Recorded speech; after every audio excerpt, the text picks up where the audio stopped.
Bom dia, alunos, dando início à aula de genética.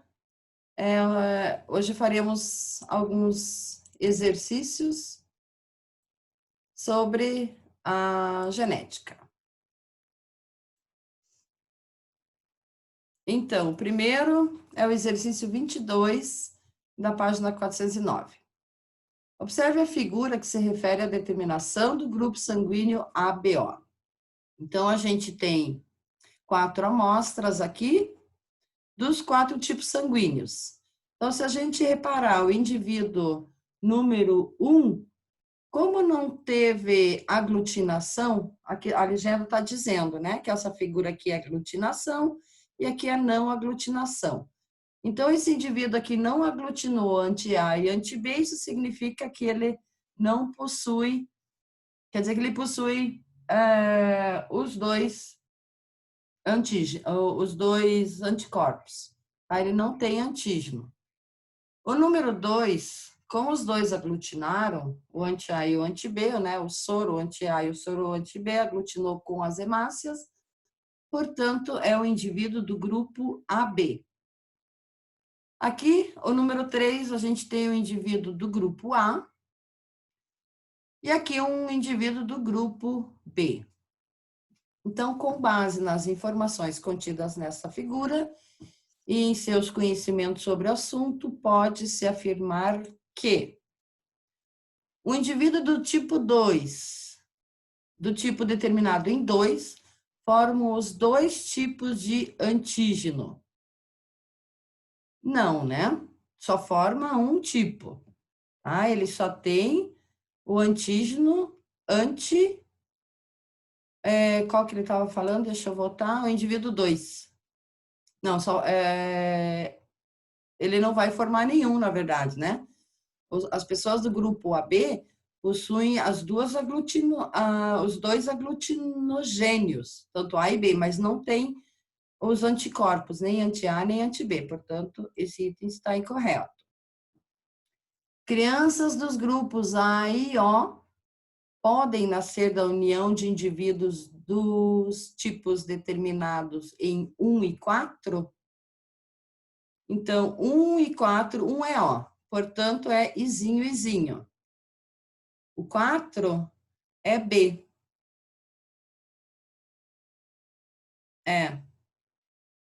Então, se o B for heterozigoto, pode ter indivíduos do grupo A. Do grupo O, aliás. Eu fiz confusão aqui. O primeiro é O, o segundo é B, o terceiro é A e o quarto é B.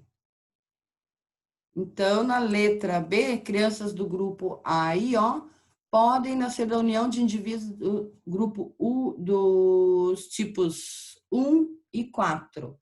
Se 1 é O e o 4, que é A, pode nascer criança sim. Indivíduo do tipo determinado em 3 pode ter genótipo Bzão ou Bzinha, está incorreto. Então, a letra B, tá certo. A letra B que é a alternativa correta. Vamos para o próximo. Exercício 23, da página 409.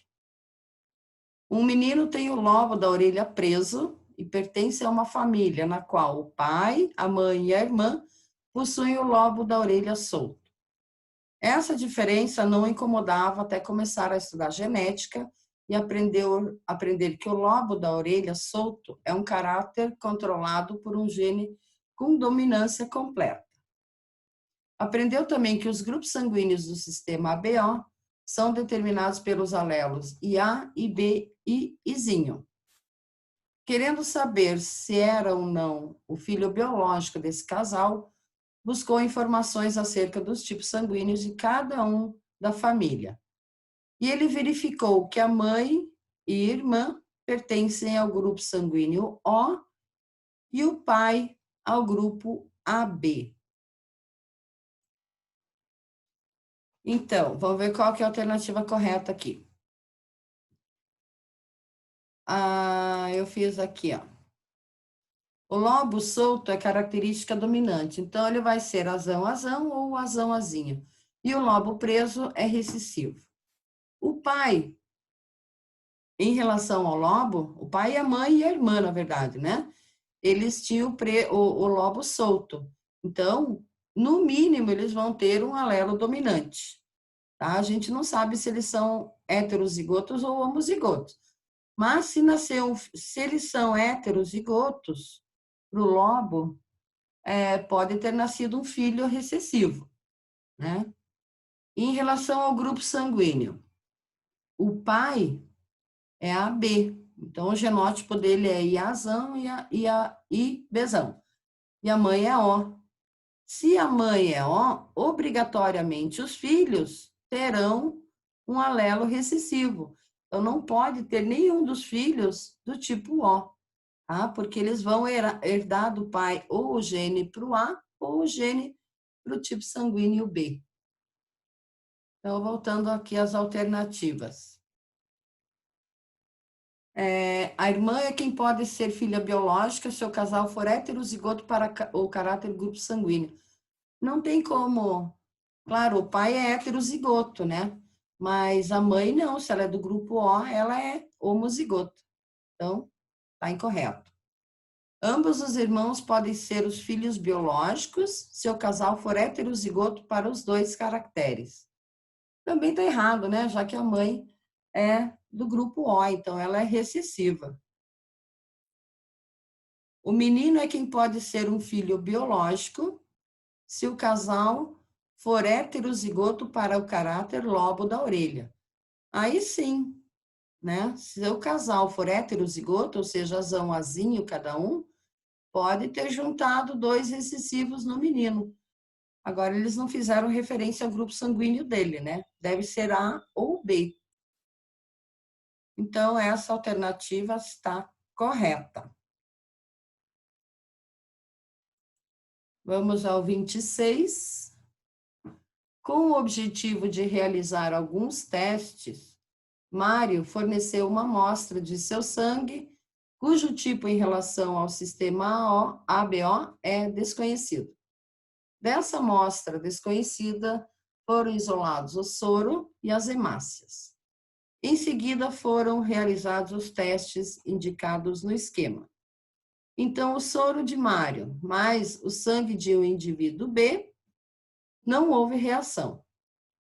As hemácias de Mário com o soro de um indivíduo B, então houve reação. A partir dos resultados dos testes realizados, é correto afirmar que o tipo de sangue de Mário é O e não apresenta glutininas anti-A e anti-B. Não, ele não é do grupo O. A e apresenta glutinina anti-B. Também não. Na letra C, B e apresenta aglutinina anti-A. Também não. Voltando aqui.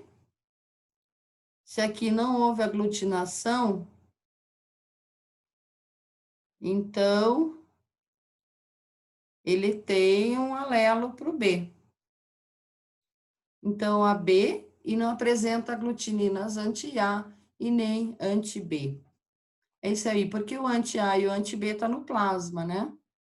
Então, esse indivíduo é um indivíduo AB.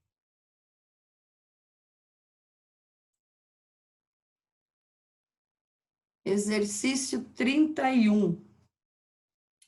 A distrofia muscular progressiva engloba um grupo de doenças genéticas que se caracterizam por uma degeneração progressiva do tecido muscular. Aí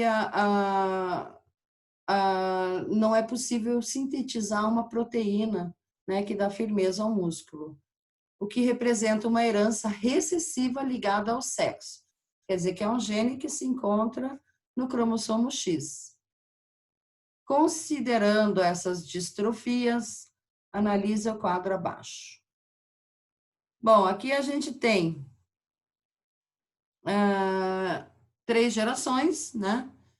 Mas o que vai nos interessar é o indivíduo 11. O indivíduo 11 é um homem afetado, tá? Então, ele recebeu um gene, provavelmente, da mãe dele. Ela não precisa obrigatoriamente ser afetada, mas ser portadora. Então, aqui está perguntando, se o indivíduo 11 casa-se com uma mulher portadora, a probabilidade de esse casal ter 2 filhos afetados pela anomalia é de... Reparem que aqui eles não estão falando se esses filhos são homens ou mulheres, ou um homem ou uma mulher, então a gente vai desconsiderar o sexo. Então, aqui é o seguinte, aqui está o homem afetado, né, o Dzinho aqui de distrofia, e aqui está a mulher portadora, né, ela tem apenas um gene para distrofia e outro é o normal.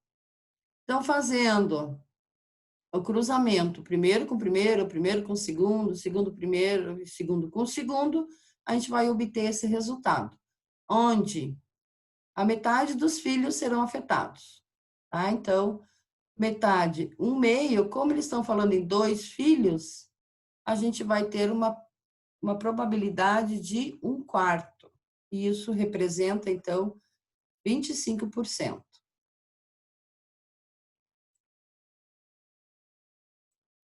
Vamos para o 36.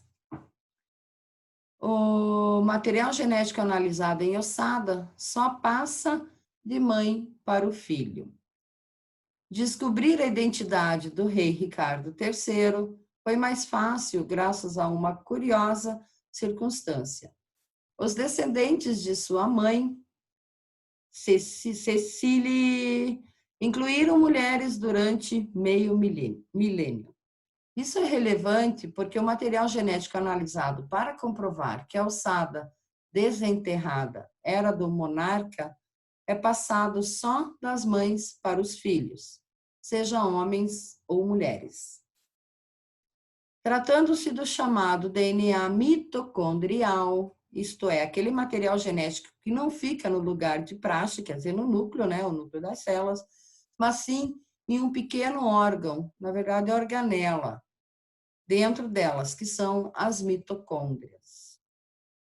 A partir das informações do texto, é correto afirmar que, no caso da maternidade duvidosa, o melhor seria a utilização do DNA genômico, quer dizer, aquele DNA que está no núcleo, no caso de maternidade. Não, aí seria melhor utilizar o DNA mitocondrial, tá? Porque só mulheres têm. É porque, se a gente observar os gametas, né, o espermatozoide e o óvulo, também são células. Só que o espermatozoide, ele só introduz o núcleo no óvulo. Então, o zigoto não vai receber as mitocôndrias dos homens, tá? Vai ficar com as mitocôndrias das mulheres. O DNA mitocondrial de um homem foi herdado da sua avó materna e não de sua avó paterna. Essa já é a alternativa correta. O DNA mitocondrial de uma mulher é o mesmo que da sua avó paterna? Não. Atualmente, em caso de paternidade duvidosa, deve-se utilizar o DNA mitocondrial? Não, paternidade não, maternidade, né? Os irmãos gêmeos vitelinos? Não, era a resposta letra P. Vamos ao último, hoje foi curtinho, mas... Joana gosta de se bronzear sem protetor solar. Considerando o risco de mutações celulares devido à exposição excessiva de sua pele aos raios ultravioletas, é correto afirmar que... Vou começar da letra I agora. Câmeras de bronzeamento artificial não utilizam lâmpadas emissoras de raios ultravioletas, assim, não induzem mutações e são seguras para a saúde. Não, isso está super incorreto, tá? Essas câmeras, elas também emitem os raios ultravioleta. A luz ultravioleta induz um pareamento anormal dos nucleotídeos e resulta na ligação entre citosina e guanina e entre adenina e timina. Também não está correto. Na letra C, mutações silenciosas somente afetam a informação genética se ocorrerem no terceiro par de bases de um códon para dado aminoácido. Nada a ver isso, nada a ver. Mutações causadas por ultravioleta geralmente produzem câncer de pele devido a uma deleção de um ou vários pares de nucleotídeos. Também está incorreto. A chance de que ocorram mutações é rara, considerando também os mecanismos de reparo celular e que a maior parte do DNA é composto de regiões sem informação genética. Na verdade, não é que sejam raras, né? As mutações ocorrem ao acaso. Então, mas essa é a alternativa correta porque a exposição aos raios nem sempre, né, é um sinal de que ocorreu a mutação, ou que pode ocorrer a mutação. Então, era isso que eu queria passar hoje, interrompendo a gravação. Muito obrigada, alunos.